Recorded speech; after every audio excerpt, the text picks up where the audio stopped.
All right. Good mid-morning or good afternoon. It is Tuesday, February 18th. And all right, so I started packing. Which is wild. Well, okay, so this is what happened. I'm so thankful for this.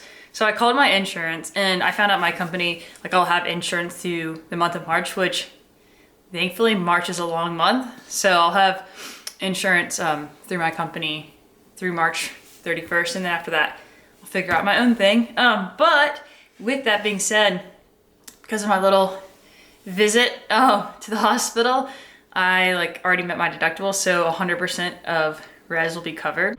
Yeah, some of the things that are crossing my mind is I still it's getting really close, and I'm starting to feel just kind of the sadness sink in with some of the things that have been going on, like the roommate being gone and the puppies being gone now and the job ending. There is this undercurrent that I feel, and I'm trying to be careful of how I enter into it. I'm being careful with what I watch. I'm being careful of what I intake, not only nutritionally, but also just externally. I'm careful. I'm really during this time, during this kind of I'm trying to gauge if I'm actually okay time or not. I was explaining that to my therapist, which there was no need to explain it. She's seen it firsthand. I've seen it firsthand many times. And it's I'll handle initial blows really well. It seemingly really well. I'm even from the outside and from the outside looking in, I'm wow, I'm actually doing okay with all of this stuff going on. Wow. And then I've learned it's like this. It's I'll be traveling like this, and then I'm which road am I actually on? Am I on the I'm actually doing all right road, or am I on the road of hey, it seems like you're doing all right, and then you just face plant real hard. All these things just come on so intensely and so quickly, and I'm where am I? Where am I? You are here. Which one? Because it's this, and then it does seem all of a sudden. So what I'm trying to do is look at evidence. So I have enough evidence, even just when I started recording these. I have plenty of evidence. I have a relapse in there, and I have struggles. I have plenty of struggles, and so what's cool is I can look back and say hey, this is kind of how you were speaking and what was leading up to the face plant. And to be honest, I feel I even fool myself. I think I'm still trying to figure out the distinction and the differences, and they seem quite subtle, at least to me. I don't want to avoid things. I want to walk through things head on, and I want to go gently where I should go gently and push where I should push. And I don't think I have that balance yet. I've seen that to my detriment lead me to places where have been really hard to come back out of. I just needed a long enough runway that if I'm on the faceplant path, that I faceplant right into res. I am also lifting myself up, being you got this, you can do this. And that has not always been the case. I've typically been the person that will step on my back and be cruel. I won't even get into where that went, but it wasn't, I was against me, and now I'm not. And I think that makes a huge difference. I feel I can stand so much firmer and be so much stronger. But yeah, I'd say that's the biggest thing that I'm feeling and noticing is I do feel I'm going to be able to do this because I'm for me. And I have a lot of backing, a lot. I have an army. But at the end of the day, it feels good to be in that army. The army that's fighting for me, not against me. Yeah, I was gonna say there is this fear that I was kind of talking through with my therapist, and I think I've been kind of hiding it underneath the surface. I don't think I've hidden it so well, but I do find myself fearful of there is this feeling of me kind of it feels I'm turning myself in.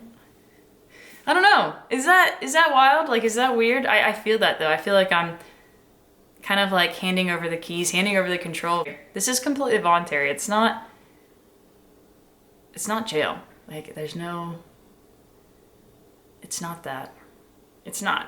I think my brain needs to wrap around the truth of what I'm entering into, and not whatever my anxiety and imagination is wrapping this up to be, because it's not that. It really isn't.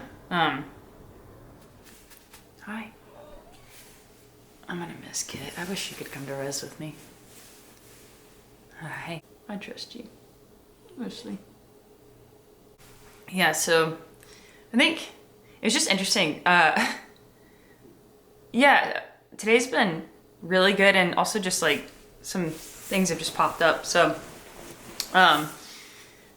met with my therapist, and that was good. That was really good, and I kind of realized like our next session actually might be our last session before I go to res, and I think that was hitting me. And then also my boss was on a meeting today that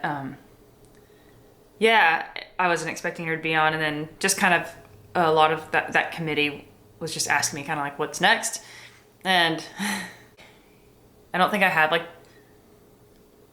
the ability to tap into it. And then someone asked me what I wanted for my birthday. So my birthday's the 27th. And I was kind of, I know that's a simple question, but I was just kind of sitting with that, being like, I just want to be here. I think I've said that so many times to myself. I was like, I just want to live. And I don't feel like so lowly in saying that, but there is a component of me that is like, yeah, like I still just want to be here and to see it through and to continue to believe that things do and will get better and have gotten better. And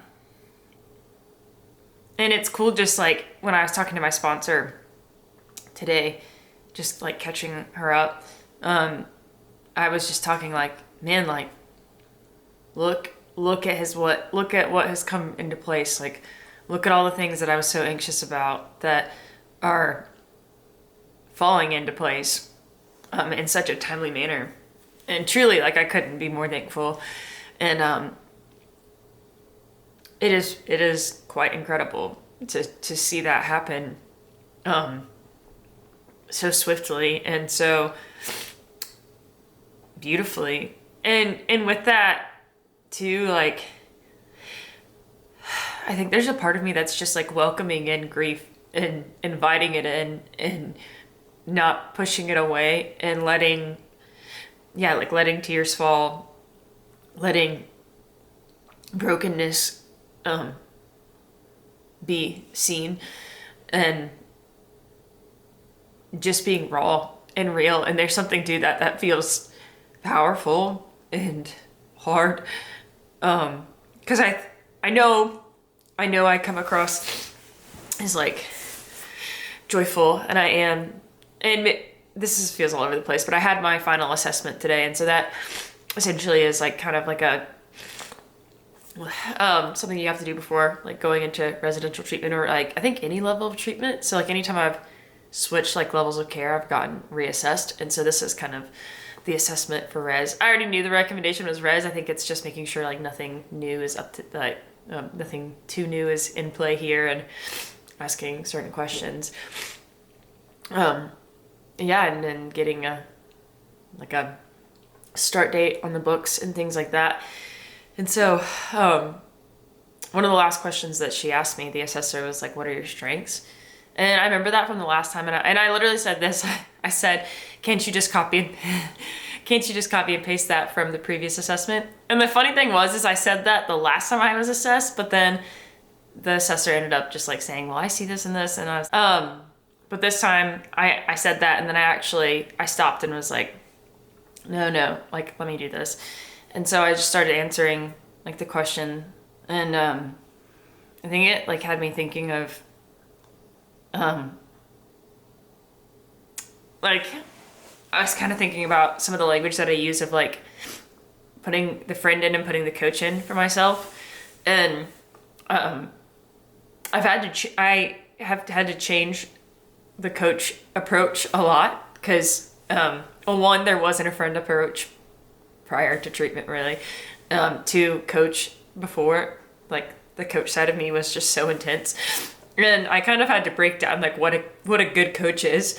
And a good coach is a coach that sees and calls out the potential and lays the groundwork for the person to find it in themselves, I believe. Like, I think that that's what a good coach does.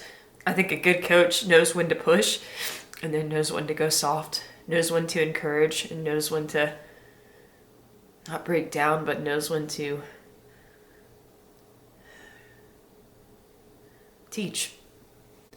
And they're tough, but not too tough. And for me, I didn't have that figured out. I like picture myself being, I was just the person that would, like I just take a picture having my like standing on my back and like just being in mud, like face down in mud. And anytime I would try to lift my head up, I was just someone who would push it right back down. And I was really intense. Like I actively hated myself and was very like, not to go into details of like what that language looks like, but more to say like, I will always be the cruelest person to myself. Like I'm the cruelest. I'm crueler than anyone I've ever met to myself. Or I was. And I had to change that because I don't think I was going to make it with being that way toward myself. It's enough to have the external world do what it does, let alone like if you yourself are against you. That's a pretty hard battle to go against. It's pretty hard to be encompassing and living in a body when you are actively hating it. Sorry, had to pause. So I always wanted to be so tough and I wanted to be unbreakable. Like that was really my goal, was to be someone who I wouldn't be surprised by anything and I couldn't and wouldn't get hurt by anything or anyone. I wanted to be truly impenetrable. Like that was my goal in life, my internal goal. And so like I took it upon myself to train myself, but with that came a harshness and a brutal cruelness that I took upon myself to walk out. And that was hard. Like,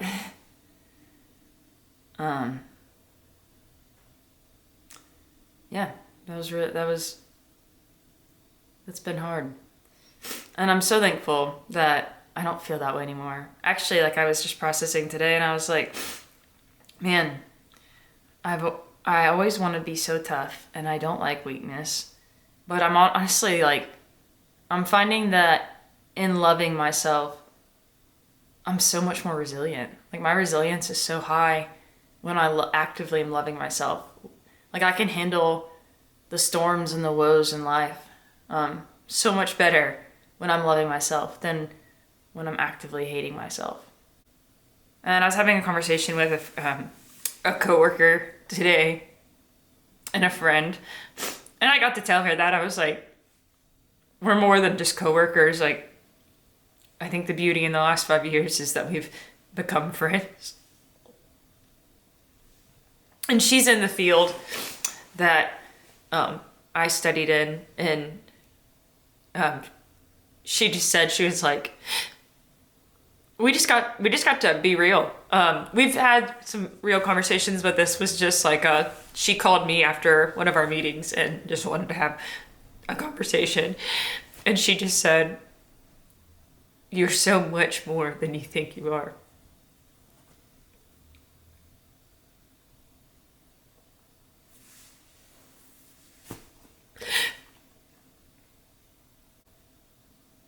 I hope that's true.